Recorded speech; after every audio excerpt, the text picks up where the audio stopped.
Olá, você está na TV Otimista. Eu sou Erivaldo Carvalho. Este é o programa Política. Hoje vamos bater um papo com o presidente do PT de Fortaleza, o deputado estadual Guilherme Sampaio. Quem será o candidato do PT à Prefeitura de Fortaleza? Vamos fazer um balanço da gestão de José Sarto, do PDT. Também vamos analisar o primeiro ano dos governos Lula e Eumano de Freitas. Ainda os planos do entrevistado para as eleições do ano que vem. Estas e outras questões a partir de agora, no programa Política.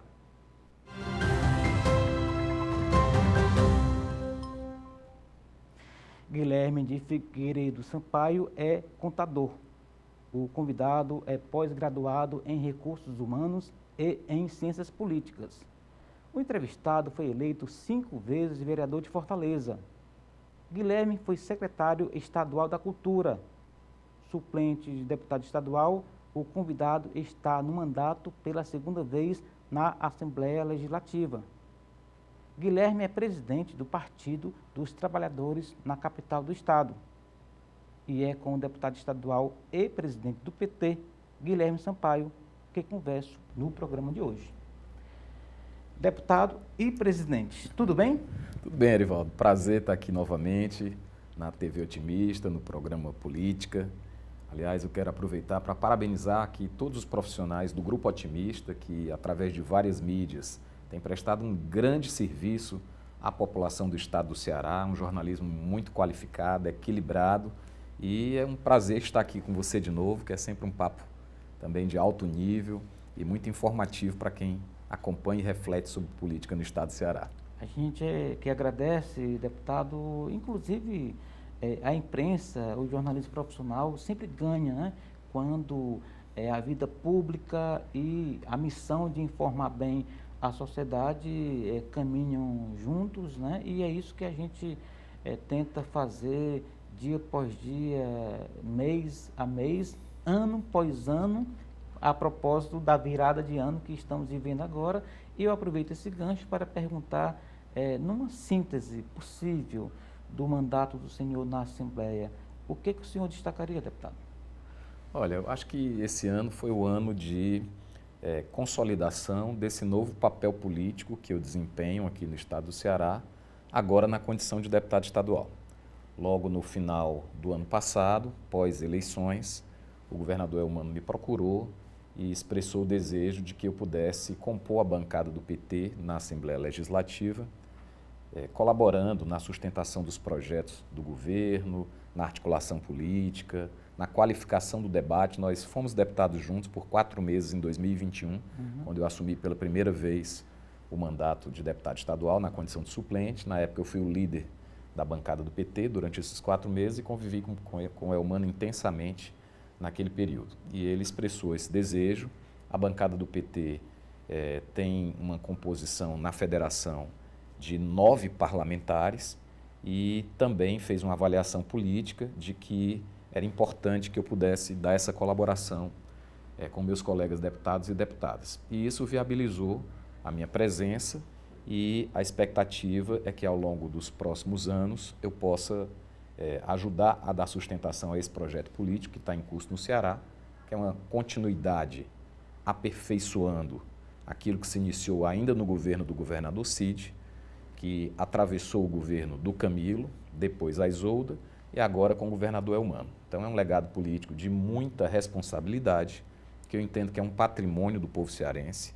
O Ceará, nesse período, se transformou na referência nacional em educação pública, em qualidade na educação pública, ainda que tenhamos muitos desafios. Você sabe que essa é a minha seara, é a minha política prioritária. O estado do Ceará se transformou num polo de atração de investimentos muito promissor. Eu quero citar o parque logístico do Porto do Pecém e toda a infraestrutura voltada para a produção de hidrogênio verde que começa a se desenhar nesse território, com a perspectiva de exportação e também de consumo interno, numa nova matriz energética para a nossa economia. E à medida em que isso se concretiza, eu não tenho a menor dúvida que será um salto quântico no que diz respeito à realidade socioeconômica do estado do Ceará. Isso terá um impacto imenso no PIB do estado, na capacidade de gerar emprego e renda, de gerar emprego de forma qualificada.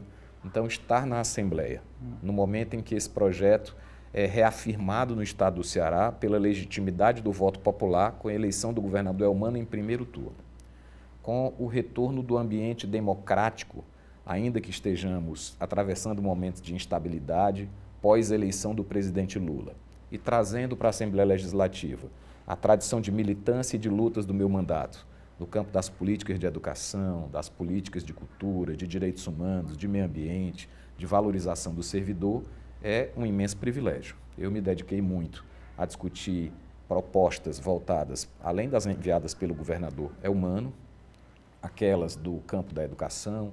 Nós aprovamos um programa que cria núcleos de atenção psicossocial para as escolas do estado do Ceará. É bom lembrar que nós tivemos esse ano episódios gravíssimos de violência no entorno das escolas e também estamos vivendo pós-pandemia, com impacto na saúde mental de todos nós e também no ambiente escolar. Aprovamos outras medidas importantes. Já no mandato anterior, já havíamos aprovado a estadualização de leis que eu tinha transformado em leis municipais lá na Câmara, como é o caso da lei da preferência em qualquer fila para pessoas idosas, pessoas com deficiência, etc., da lei do preço claro, que obriga os supermercados a informar o preço por unidade de medida, né, e outras propostas que estamos defendendo lá na Assembleia Legislativa, o direito à meia cultural para todos os professores de todo o estado, da rede pública ou privada, da creche à pós-graduação, investindo na formação e na ampliação do repertório cultural desses professores e professoras. Em parceria com o deputado Renato Roseno, aprovamos recentemente uma lei importante de proteção da pessoa idosa para proibir a contratação de empréstimos por telefone por parte dos bancos junto a essas pessoas idosas que vinham sofrendo muito com golpes dessa natureza. Então é um mandato, é um primeiro ano, eu diria, de consolidação desse novo espaço de representação política, num momento muito especial com a continuidade do projeto político em curso no Ceará e o retorno do presidente Lula e, consequentemente, uma parceria muito forte com o estado do Ceará à presidência da República. Entendi. A propósito de educação, e aqui colocando justamente esse reconhecimento à sua pessoa, deputado, que milita na área, que tem uma história muito relevante nesse aspecto, como que o senhor avalia esses dois avanços? Vou colocar assim os dois em paralelo, né? A legislação do município, que dá o passe livre para a estudantada, né, como se fala na linguagem jovial, aos estudantes de Fortaleza, e o sistema vai e vem do governo do estado. O senhor, como militante de esquerda, teve essa bandeira durante décadas, pode-se falar assim. Isso é histórico? Isso está na luta? Isso precisa avançar? Qual é a sua avaliação sobre esses dois ganhos aí da estudantada? Veja bem, eu acho que no caso de Fortaleza, essa conquista veio bastante tarde. Nós temos essa bandeira de lutas há muitos anos e nós sabemos que a maior parte dos estudantes está na rede pública e, consequentemente, são estudantes de baixa renda. E o acesso à educação se relaciona diretamente com o acesso ao ir e vir na cidade. Isso. E quando a gente fala de educação, nós não estamos falando só de ir para a escola. Nós estamos falando de ir para o cinema, estamos falando de ir para o teatro, estamos falando de ir para um show, estamos falando do direito de usufruir da cidade. Tudo isso compõe a formação da cidadania, a formação do indivíduo. A gente, às vezes, tem um condicionamento de falar de educação, lembra da escola.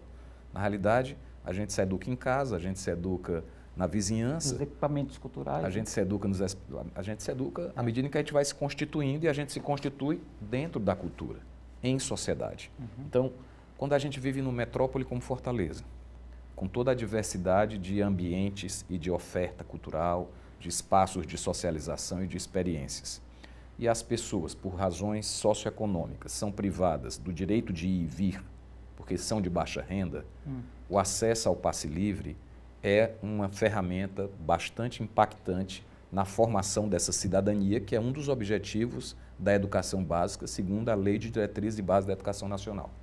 Então, eu acho que chegou tarde o passe livre aqui no município de Fortaleza. E se a gente for pensar no âmbito da política de transporte para os grandes centros, é para aí que nós estamos caminhando, não só no que diz respeito aos estudantes, mas no que diz respeito à população de modo geral. Grandes cidades no país já implementaram o passe livre nos seus sistemas, não somente para estudantes. No mundo todo já se compreendeu que esse modelo de cidades, que é muito um modelo norte-americano, inspirado no automóvel, é insustentável do ponto de vista da qualidade de vida, do ponto de vista ambiental e, portanto, o estímulo ao transporte coletivo, que tem menos impacto, ocupa menos lugar na cidade, gera menos engarrafamento. O custo operacional é bem menor, né? É muito mais adequado. Então, eu acho que no mundo todo, nos grandes centros, nós caminhamos para uma tarifa zero no transporte. O que vai variar de cidade para cidade, de orçamento para orçamento, levando em conta a capacidade econômica de cada município, é o timing, é o tempo em que isso será viabilizado. Você vê aqui, vizinho de Fortaleza, nós já temos em Caucaia, né, a própria prefeitura recentemente andou divulgando que ia fazer estudos nessa perspectiva, saiu agora o passe livre. Portanto, acho que do ponto de vista da política urbana, é fundamental cada vez mais estimular o uso do transporte coletivo em detrimento do individual. Então, a gente faz isso. O Eumano lançou. Eu quero falar sobre isso. A gente faz isso barateando o custo, ou com tarifa zero, mas não só com isso. A gente faz isso com conforto, com rapidez e com acessibilidade. Aí sim você escolhe no transporte coletivo. Entendi. Porque a vantagem do veículo individual ainda é muito elevada. Então, enquanto for tão vantajoso ainda, eu chego mais rápido, eu saio e chego na hora que quero, de forma confortável, você sempre vai escolher o teu carro. Mas à medida em que o uso do automóvel for menos vantajoso, porque não tem lugar para estacionar, porque eu vou pegar uma via que eu vou esperar mais do que o ônibus está aqui no corredor exclusivo, né? Porque o ônibus também tem um certo conforto, ou o trem, acontece em Fortaleza, ou você o está metrô, no carro e o ônibus passa. Isso, com os corredores que foram implementados lá na gestão do PT. Então, à medida em que fica sendo confortável, né, a gente vai vendo o custo-benefício. Então, hoje eu tenho muitos conhecidos, por exemplo, já optaram por não ter carro. Anda de bicicleta, anda de Uber, anda de ônibus. E isso começa a ser uma opção racional do cidadão. Então, eu acho que a política de transporte dos grandes centros caminha nessa direção.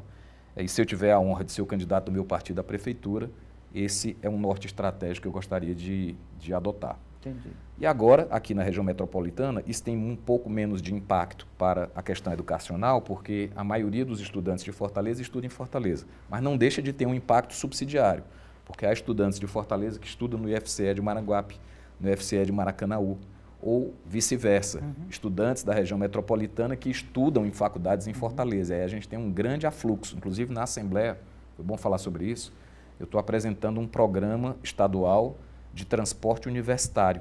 Quero, inclusive, levar essa proposta para o ministro Camilo Santana.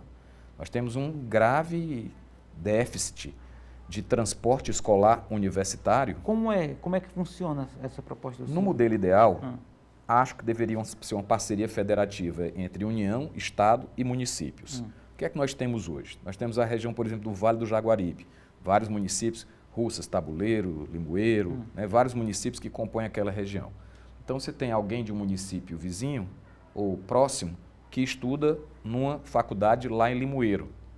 Então, o que é que acontece usualmente? Ou os estudantes se cotizam nas associações para garantir o transporte, ou a prefeitura viabiliza. Quando a prefeitura viabiliza, porque é frágil economicamente, trocou o prefeito, aí já para de ter o transporte. Aí já gera uma crise. Então, você tem uma descontinuidade dessa política, e como nós não podemos ter faculdade em todo canto, nós vamos ter polos universitários, naturalmente. Essa é uma demanda que se relaciona diretamente com o direito à educação. Então, o sistema funcionaria Então, a minha dentro ideia é que da macro-região municipal ali. A minha ideia é que houvesse um programa de parceria do governo federal com o governo estadual e, por sua vez, com os municípios que gerenciariam o miudinho, o cotidiano, Entendi. ou seja, a contratação do motorista, a organização das rotas, etc. O governo federal dá os veículos, né, o Estado entra com parte do financiamento. Esse projeto já está formatado? Como deputado estadual, eu não posso apresentar um programa que crie competências, obrigações para o governo federal, eu vou restringir a parceria do Estado com os municípios. Né? Aliás, eu vi muito isso na campanha, quando eu ia conversar com universitários, nos diversos centros universitários aqui do estado do Ceará. Então, garantir o acesso à educação não é só ter faculdade e vaga. Garantir o acesso à educação é garantir que aquele jovem, muitas vezes de baixa renda, chegue na faculdade todo dia. Ou então que ele tenha condição de se mudar para a cidade onde está a sua faculdade e tenha ali assistência, local para morar, local para se alimentar. Uma das ideias que eu sempre pensei aqui no município de Fortaleza foi exatamente a gente ter um estímulo econômico para famílias, como sempre aconteceu no tempo dos nossos pais, famílias da capital acolherem jovens do interior que vêm estudar em Fortaleza. Então, por que a gente não pode dar uma isenção de IPTU? Agora inventaram um imposto novo, essa taxa do lixo. Por que não pode dar isenção dessa taxa do lixo para famílias que acolhem jovens do interior e os mantêm aqui enquanto eles estão cursando aquilo que acontecia solidariamente no nosso tempo, né? Vinha sempre, meus pais mesmo, minha mãe veio para Fortaleza morar na casa da minha tia, né? E era na minha tia começando a vida ainda também com muito pouco dinheiro ali. Ela sempre conta que meu tio, o esposo dessa tia que acolheu minha mãe, comprava 2 maçãs, aí esse tio dividia uma maçã com ela e a outra era para minha tia, que tinha um tratamento especial. Né? Então, essa solidariedade que acontecia lá atrás, que é característica do nosso povo, ela pode ser estimulada pelo poder público para garantir. No longo prazo gera resultados, né? Faz toda a diferença. Está aí minha mãe, né? Que fez toda uma vida acadêmica, né? E profissional muito bem sucedida. Muito bem. Deputado, vamos fazer um intervalo. Daqui a pouco a gente vai voltar ao assunto que o senhor falou aí de raspão, que foi sobre a pré-candidatura, né, do senhor à Prefeitura de Fortaleza, tá bom? A gente volta, portanto, já depois do intervalo, aqui com o presidente do PT da capital, Fortaleza, e também deputado estadual, Guilherme Sampaio, aqui conosco no programa Política. Não saia daí, a gente volta já.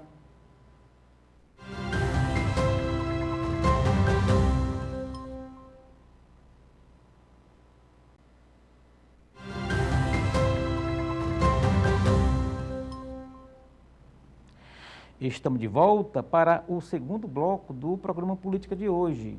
Você está na TV Otimista, eu sou Erivaldo Carvalho e recebemos hoje o deputado estadual Guilherme Sampaio e também presidente do PT de Fortaleza, que também está nas redes sociais. Como é que ele encontra, Guilherme?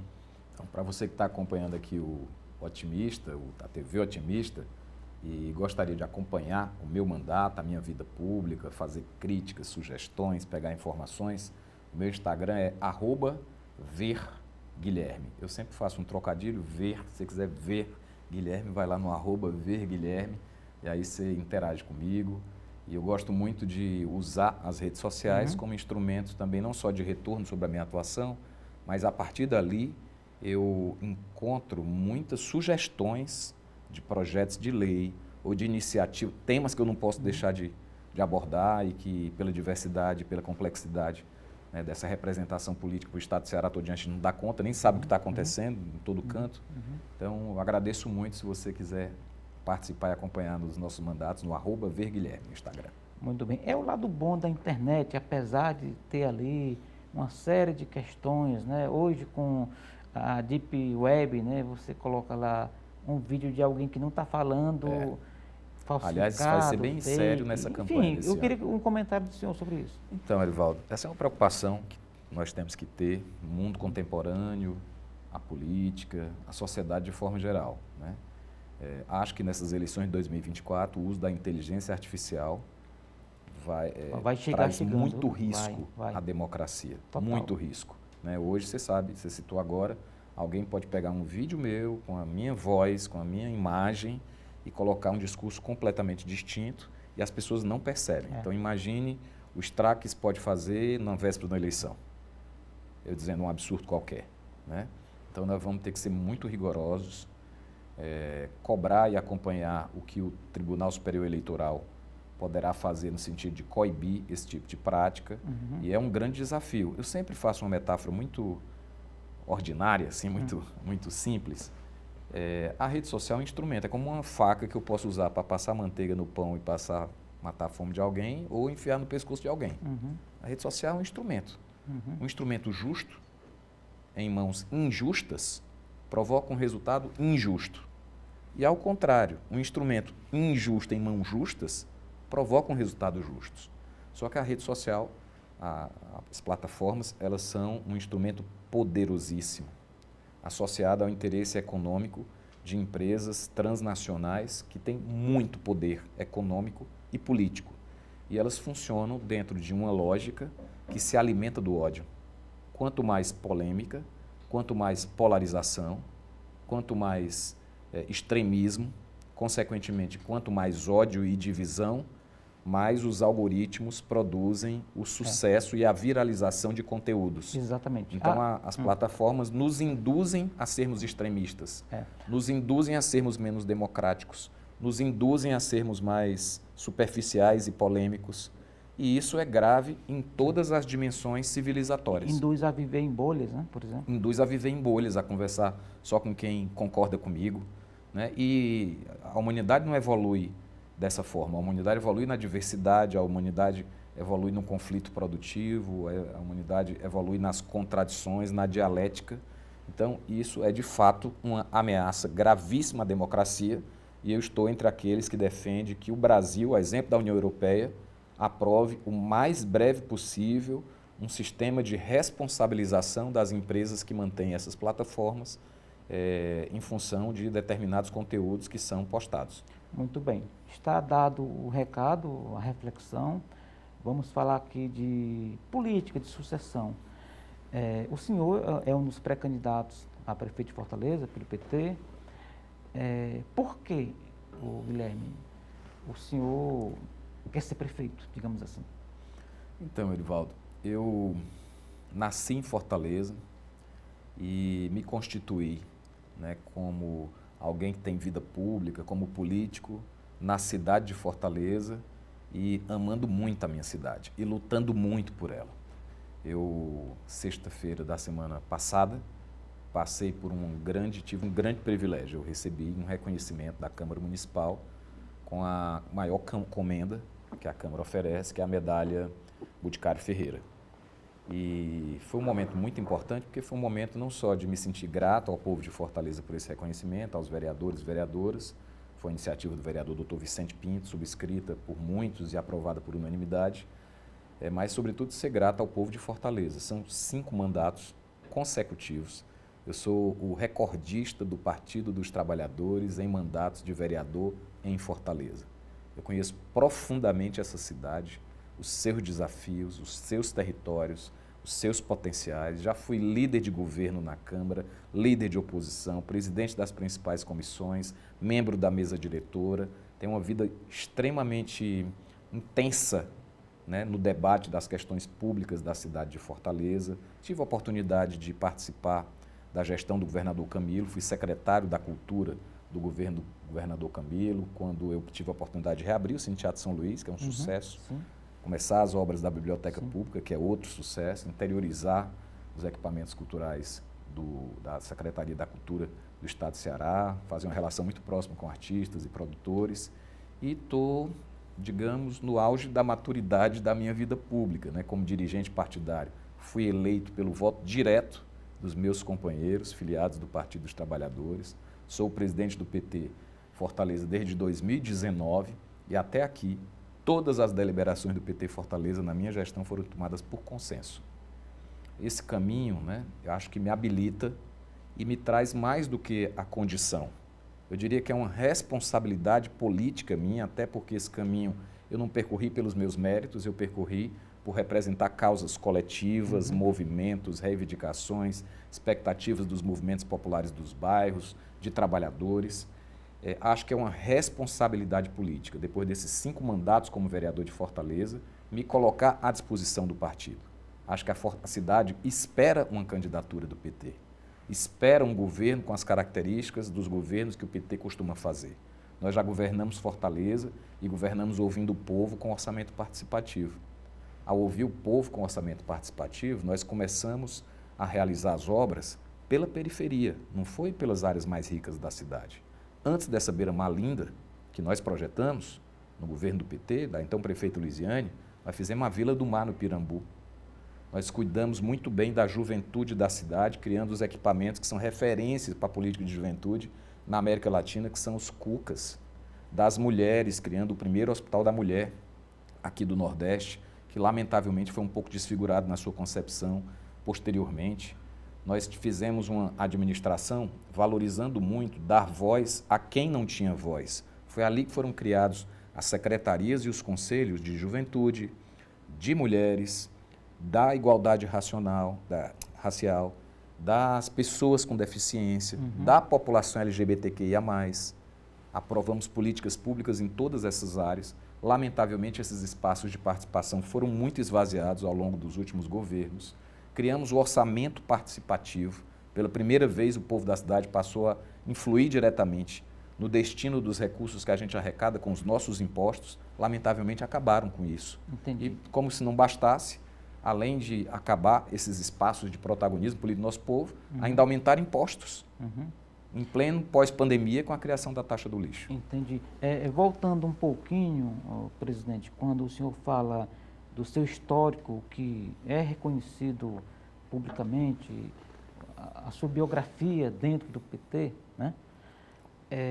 O senhor está com isso querendo dizer que para ser candidato a prefeito de Fortaleza pelo PT precisa ter história dentro do partido?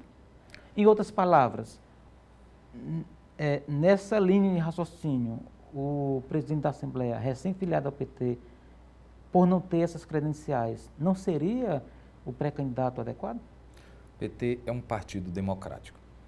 Eu sempre digo, quem entra no PT, no dia seguinte sabe que é menor do que o PT. No entanto, quem entra no PT, no dia seguinte, tem o direito de ser votado para qualquer cargo e de votar para qualquer cargo. Então, essa é a cultura democrática do Partido dos Trabalhadores e isso é parte do patrimônio político que faz do PT esse partido tão forte, tão popular, tão enraizado nas lutas do povo e tão reconhecido. O PT é o partido mais importante na esquerda latino-americana, né? E que produziu a maior liderança política, talvez em atividade no mundo contemporâneo, que é o Lula.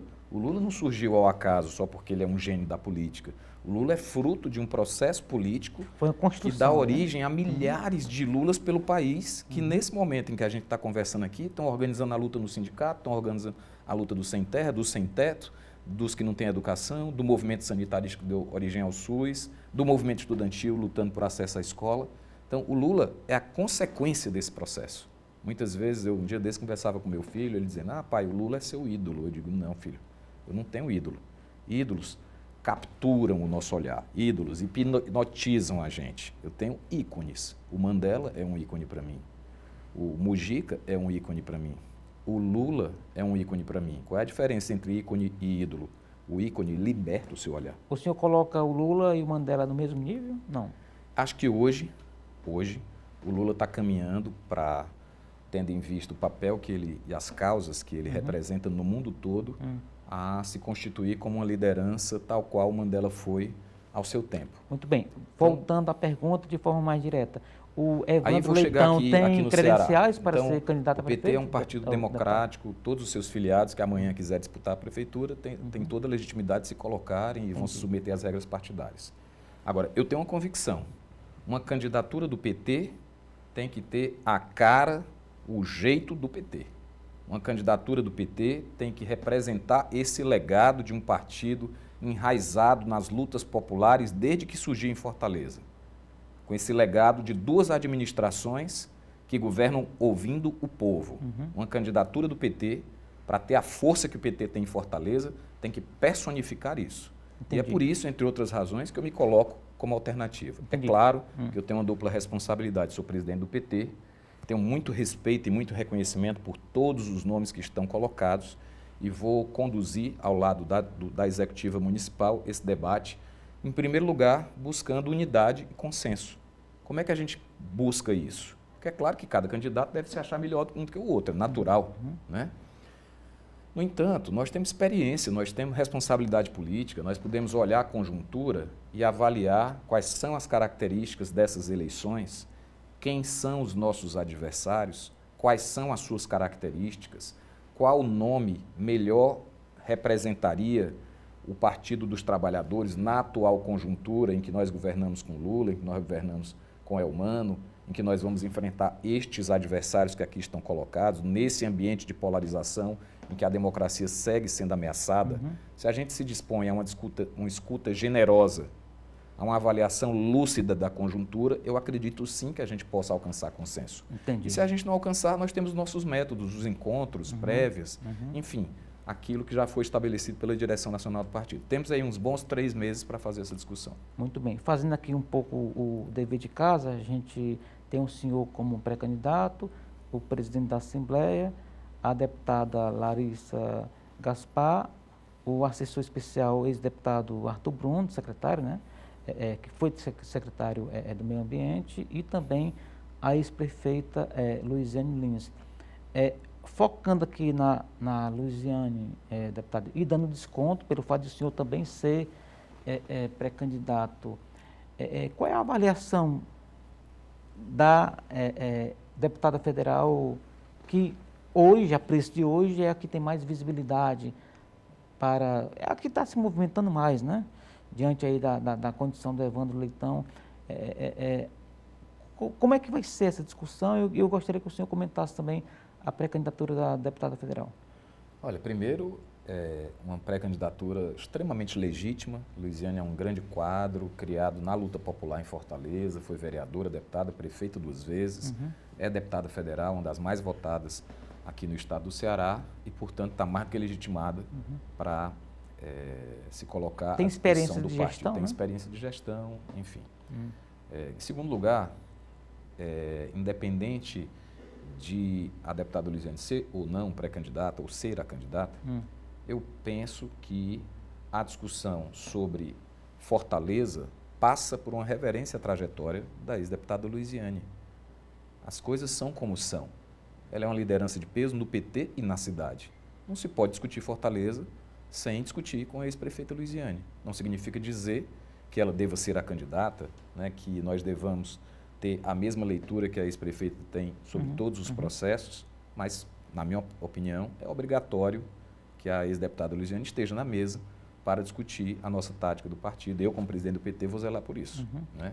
E acho que esse é o espírito também do Partido dos Trabalhadores. Então, há essa legitimidade e eu acho que as coisas têm seu tempo. Arivaldo, aqui, antes do programa, você me perguntava se eu ainda disputaria a Câmara Municipal. Sim. E eu lhe dizia que já tinha tomado a decisão de não disputar mais, porque eu acho que a gente tem que ter, na vida, eu citei essa frase, me veio essa frase e eu citei no meu pronunciamento quando eu fui homenageado na Câmara. Na vida, a gente tem que ter a elegância de saber chegar e a sabedoria de saber sair. Depois de 5 mandatos na Câmara Municipal, existem novas linguagens, existem novas expressões, existem novas lideranças. É bom para a cidade, é bom para o PT que haja uma renovação. E é por isso que eu não serei mais candidato a vereador. Né? E eu acho que Fortaleza também pede essa discussão. É importante que se produzam novas lideranças políticas com capacidade de disputas majoritárias. Isso é natural, isso é do tempo, o novo sempre vem, como disse o Belchior. Então, entre outras razões, eu acho que o PT, sinceramente falando, o PT estaria muito bem representado. E o PT tem por qualquer dessas pré-candidaturas. E o PT tem um privilégio que poucos partidos têm de poder pegar 5 nomes como os que estão colocados e deles pensar um que está pronto para ser candidato, já foi candidato em Fortaleza, já foi testado, tem experiência para ser candidato ou candidata, disputar e vencer as eleições. Entendi. E, para além disso, nós temos uma responsabilidade a mais com a qual eu pretendo me comprometer, que é garantir que nós estaremos juntos, nós, a nossa federação e a base do governador Elmano, aqui em Fortaleza. Há Isso risco para nós é fundamental. De o PT sair dividido nessa disputa interna, deputado? Eu não trabalho com essa ideia. Acho que o PT já tem maturidade, experiência e disposição de diálogo suficiente para nós construirmos unidade. Eu acho que essa unidade é fundamental para uma vitória eleitoral. Muito bem. Vamos encerrar esse bloco com as suas redes sociais. @verguilherme, para acompanhar o nosso trabalho na Assembleia Legislativa. Muito bem, vamos fazer, portanto, mais um rapidíssimo intervalo. Daqui a pouco, mais bate-papo com o deputado estadual e presidente do PT de Fortaleza, Guilherme Sampaio. Não saia daí, a gente volta já.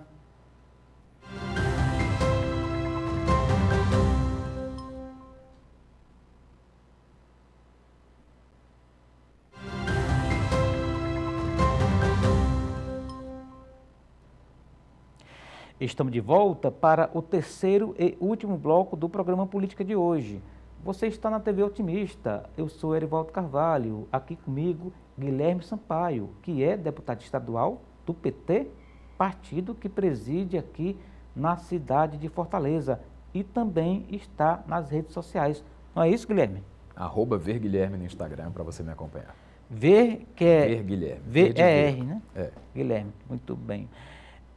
O senhor colocou a pré-candidatura a prefeito de Fortaleza, portanto, obviamente, vou perguntar aqui, a preço de hoje, na cotação do dia, como se fala, como é que está a gestão José Sarto, dando desconto de o senhor ser opositor à gestão municipal, deputado? Olha, Erivaldo, uma metrópole como Fortaleza, com os desafios dessas grandes cidades no mundo contemporâneo, desafio de sustentabilidade, crescimento econômico, desigualdade, ela tem que ser administrada por alguém que exerce uma liderança sobre a cidade. Alguém que tem uma posição clara, uma visão sobre o futuro da cidade em que você e eu vivemos e permite com que cada um de nós interaja com esse projeto de futuro, quer seja para concordar, quer seja para discordar, mas uma liderança, ela tem a prerrogativa de inspirar as pessoas, de fazer as pessoas convergirem, né, com uma ideia e cooperarem com essa ideia. Né? Fortaleza tem 2,5 milhões de habitantes e eu acho que nós temos um grande vácuo de liderança política na nossa cidade. O Sarto não tem esse perfil que o senhor fala? O Sarto, na minha opinião, e isso não é pessoal, né? Eu sempre tive uma boa relação com o político Sarto, né? E uma boa relação pessoal, mas eu acho que ele, não sei por que razão, não sei se é o momento de vida, não sei se são as condições pelas quais ele chega a ser o prefeito de Fortaleza, eu acho que ele não ocupou esse lugar de liderança política na nossa cidade, numa metrópole com os desafios que Fortaleza tem. E uma cidade como essa, no momento que a gente está atravessando, geri-la não pode significar só um areninha a mais, só um posto de saúde reformado. Geri-la é conceber, inclusive ouvindo a cidade, ouvindo a academia, ouvindo o movimento popular, ouvindo o empresariado, é ser o animador, né, de um projeto que a gente faz junto. Ninguém controla uma cidade de 2,5 milhões. Ela é obra da nossa cooperação diária, desde as pessoas mais simples, as autoridades das diversas instâncias de poder. Então, um prefeito ou uma prefeita precisa ser esse animador, aquele que faz convergir em torno de objetivos comuns. Fortaleza está sem projeto para o futuro. Fortaleza pode ser uma cidade verde, uma cidade com um programa radical de recuperação da sua cobertura verde, né? Fortaleza pode ter um investimento radical na recuperação das suas lagoas. Fortaleza pode ser uma cidade rica, menos desigual e mais rica. Fortaleza pode ser uma cidade menos apartada. Agora, não será com um governo que interage com uma banda da cidade e prioriza os investimentos nos bairros mais ricos de Fortaleza. A gestão diz que tem obra em toda a cidade, inclusive na periferia. Isso pode até ter pontualmente, mas a gente percebe muito claramente, se é observador de política, eu também, né? A gente percebe muito claramente que esse governo não escuta o povo. Basta dizer que acabou com o orçamento participativo, ainda na gestão do Roberto Cláudio. Acabou com o principal espaço através do qual a população de Fortaleza, a maioria da população de Fortaleza, nós temos, Erivaldo, 700 mil pessoas no cadastro único. 700 mil. Considere que esses aí são adultos. Vamos pegar os filhos dessa turma. Né? Numa cidade com 2.400.000. Significa que essa população aí, pelo menos metade dela ou mais, é uma população que depende do Estado para ter o mínimo de cidadania. Está no Bolsa Família, está no benefício de prestação continuada. É um fosso de desigualdade absurdo. Então, o investimento dessa cidade, o investimento mais estruturante de Fortaleza precisa ser para superar essa desigualdade. É a rua que não está pavimentada, é o saneamento que não está feito na periferia, é a infraestrutura de desenvolvimento, né, para os bairros mais pobres da cidade e que não constituem uma coisa, é fazer mais do mesmo. Não precisa ser de direita ou esquerda para fazer uma areninha. Não precisa ser de direita ou esquerda para reformar um posto de saúde. Fortaleza ainda tem 8 mil crianças fora de creche, a idade de 0 a 3 anos. 8 mil crianças. Isso faz uma grande diferença na quebra dessa desigualdade, porque uma criança que vai para uma creche todo dia, você sabe que eu comecei em creche, uma criança que vai para uma creche todo dia, que escuta uma historinha, conversa com o amiguinho, utiliza aqueles estímulos de uma creche, ela aprende a ler mais cedo.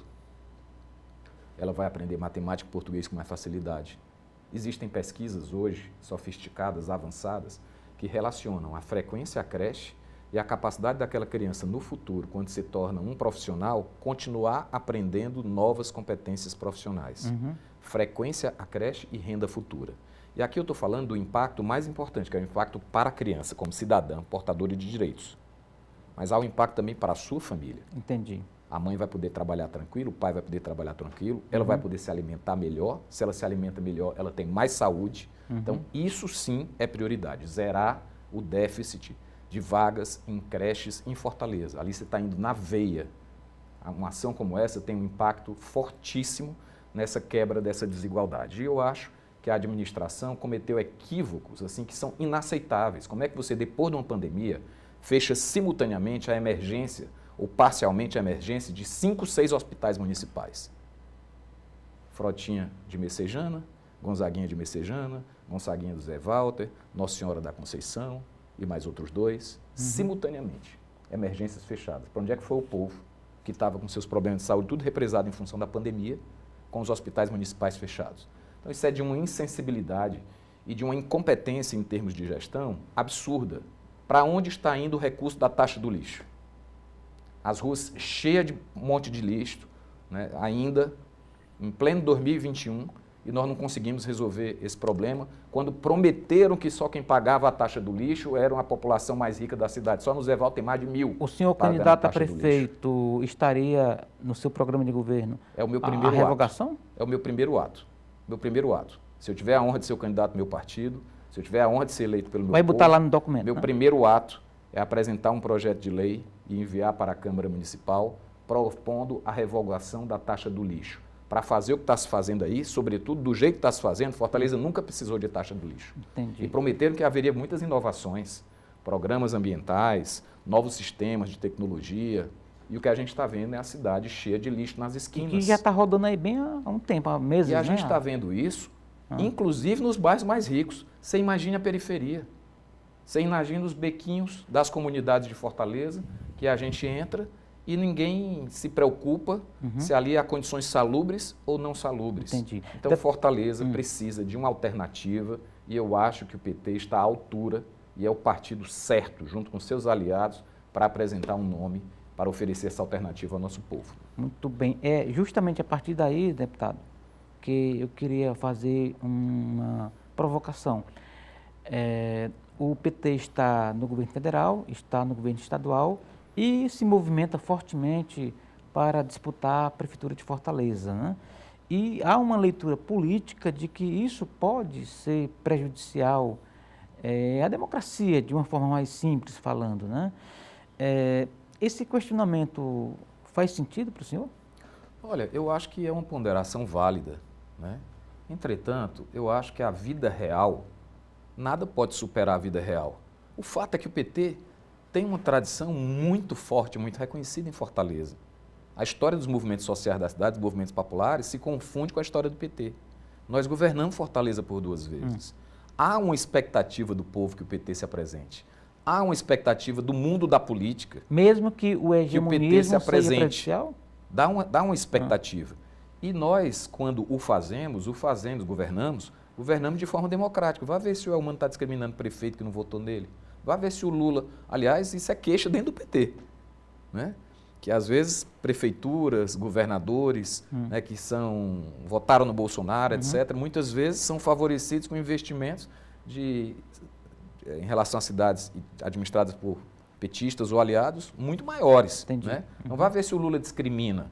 Então, isso é que faz a grande diferença, a maneira como você ocupa esse espaço. Quando você é eleito prefeito, governador, você não é mais prefeito, governador do seu partido, da esquerda, dos seus amigos, dos seus aliados. Você é prefeito da cidade, você vai governar com todos.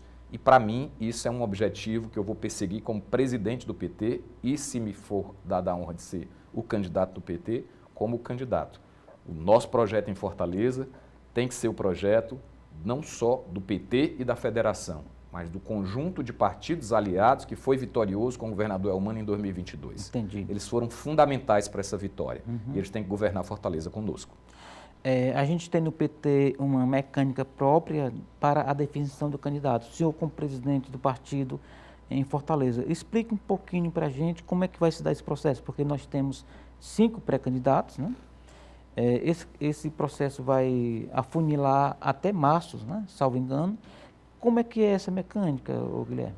Bom, uma coisa é a regra, outra coisa é o tempo da política. No tempo da política, qual é a nossa prioridade agora? Nossa prioridade é conversar, é dialogar, é ouvir, é aprofundar o diagnóstico político-administrativo de Fortaleza. Cada um se viabilizando, É digamos entender, não, eu digo entre nós pré-candidatos. Eu mesmo, recentemente, fiz uma longa conversa com o ex-prefeito Luiziane, conversei com a deputada Larissa, converso regularmente com o deputado Arthur Bruno, tenho uma excelente convivência com o Evandro lá na Assembleia, mas agora nós precisamos afunilar este processo e sentarmos as correntes internas do PT, ouvirmos o governador Elmano, que nos lidera no Estado, ouvirmos o ministro Camilo Santana, eventualmente ouvirmos o presidente Lula, dialogar com a nossa bancada federal, com a nossa bancada estadual, com a bancada municipal, ouvir a nossa direção partidária, a nossa militância.